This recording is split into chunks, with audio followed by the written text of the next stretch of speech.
Sa isang kamanghamanghang paglalakbay, si Dr. Jose Rizal ay nagpunta sa buwan at nakatagpo ng iba pang mga tanyag na tao tulad nina Albert Einstein at Cleopatra upang sama-samang tuklasin ang mga lihim ng buwan at ng sansinukob. Habang siya ay nag-aaral ng mga bituin, si Rizal ay bumangon mula sa kanyang pagninilay-nilay. Ipinakita ang mga lihim ng kalikasan kay Einstein na nagpapaliwanag sa mga batas ng pisika at kay Cleopatra na nagdadala ng mga engkwentro ng kasaysayan.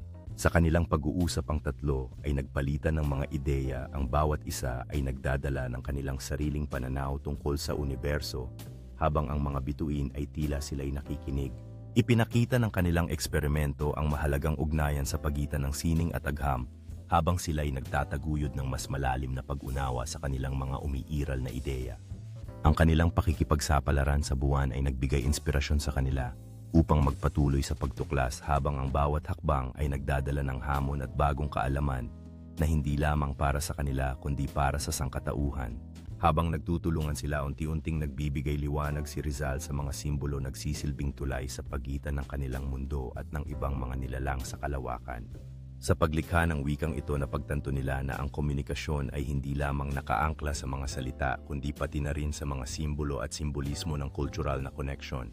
Sa pagbuo ng bagong wika, nagkaroon sila ng layunin upang maiparating ang mensahe ng pagkakaisa at pag-unawa sa lahat ng nilalang kahit na sila'y nakakalayo mula sa sariling tahanan.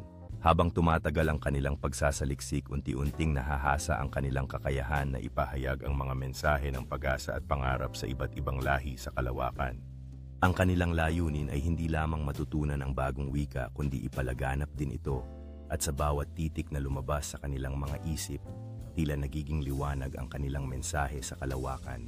Sa kanilang pag-uusap, unti-unti nilang napagtanto na ang bawat simbolo ay may kahulugan, isang salamin ng kani-kanilang kultura na dapat ipagdiwang at ipaalam sa ibang mundo. Tulad ng mga bituin sa kalangitan, bawat ideya na nabuo mula sa kanilang usapan ay nagbigay liwanag sa kanilang landas, nag-aanyaya sa mga alien na pahalagahan ang pagkakaiba-iba ng tao. Sa pagunlad ng kanilang proyekto, unti-unti nilang naisip kung paano maiparating ang damdamin at mensahe ng pagkakaibigan, umaasang makakahanap sila ng mga kaibigan sa iba pang mga planeta. Habang lumalakas ang kanilang pag-asa, unti-unti nilang naiisip ang kahalagahan ng pakikipagkaibigan sa mga dayuhan, isang pangarap na tumatawid sa walang hangganan ng kalawakan.